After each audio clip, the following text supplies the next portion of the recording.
We just released a new version of Divi 5 and it is packed full of new features. We added new aspect ratio settings, new framing settings for images. We enabled preset support for the image option group in all modules and harmonized the available design settings for all image elements.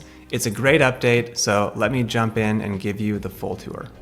The new aspect ratio settings allow you to define an aspect ratio for any element so that it can scale up and down while maintaining the width and height aspect ratio that you define. I have these 3 person modules, each with an image, and each image is a different aspect ratio, and I want them all to be the same. I want them all to be squares. So how could I achieve that? How can I turn this portrait image into a square image? Well, I could set a height to make it a square, but the problem is that fixed height stays the same on all devices. So when the screen size scales down, that 320 pixels stays the same, but the width of the image is changing. So the aspect ratio is not maintained. Instead of defining a height, I can define an aspect ratio. So I will reset that height, and instead I'll use Divi's new aspect ratio settings to set an aspect ratio of 1:1, which means that the width and the height are the same, which makes it a square. And then as the screen sizes down and the width of the image changes, the aspect ratio is maintained.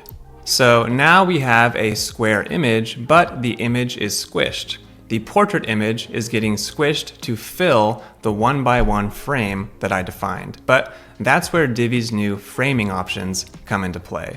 So I can visit the new framing option group, and here I can define how the image fills the frame that I defined.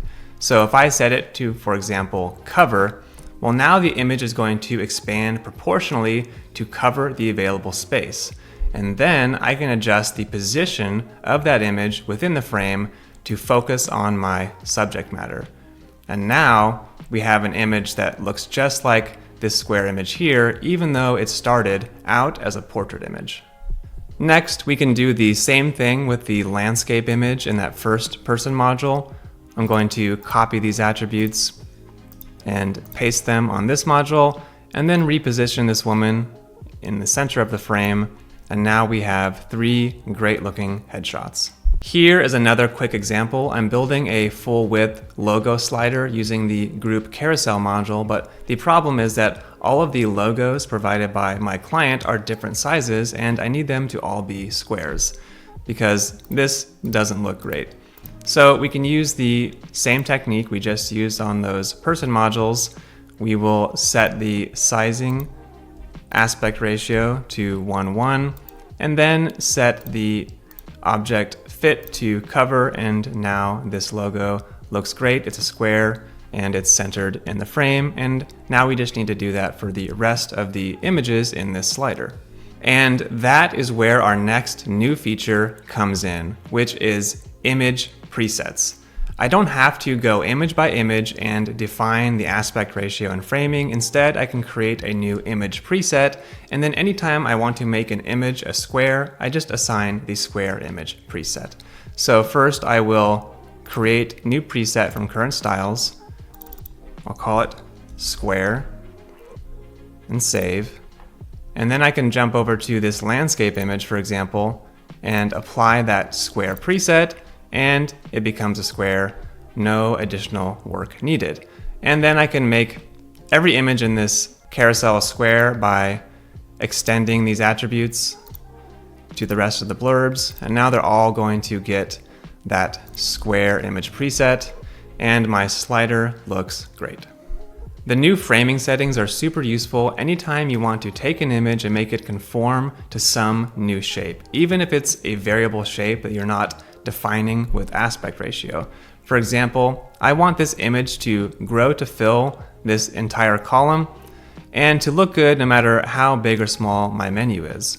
So I can click on this image and set the sizing to grow to fill, and now that image is going to grow to fill that space in the column. But of course the image gets stretched, and that's where the framing settings come in. And once again, I can change the object fit and reposition that image within the frame. And now, no matter how big my menu gets, it's going to look good. And then I can do the same thing down here. And now I have a great looking menu. So just another example of how these framing settings can be useful in different situations.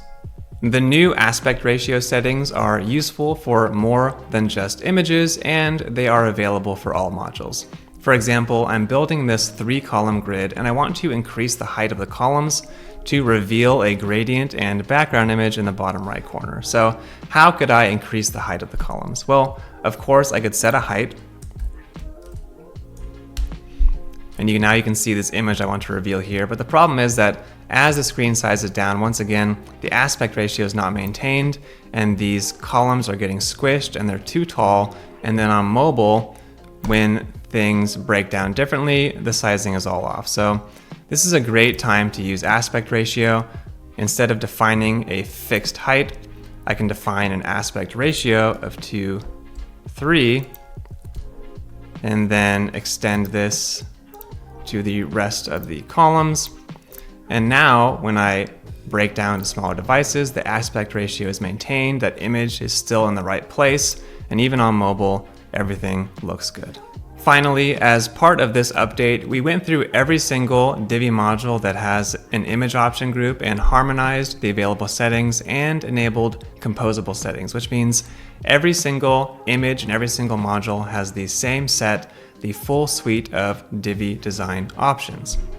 And all of those new settings make the new image presets so powerful. So I'm gonna go back in time really quick and redesign these headshots using some presets that I just created. So to turn this into a square, I'm going to assign my square preset. I'm also going to give it a border, and then I'm going to set the framing to top. And now we can extend this to the rest of the modules. And for this woman, we don't want to focus on the top, we want to focus on the right. And you can see how all of these pre-made presets can be stacked, and it's just so easy to design websites when you set up a great design system like that. So there is a basic overview of the new aspect ratio and framing settings, as well as image presets. Let me know what you think in the comments. I think this is a great update. Also, let me know what feature I should build next. By the way, in case you missed it, we released a really amazing feature last week, the new color scheme generator and sizing variable generator, which you can see here inside the variable manager. You can generate amazing sizing systems and you can generate amazing relative color systems. So there's a link in the video description to learn more about that feature in case you missed it. Thanks for watching and stay tuned. I'll be back with another feature before you know it.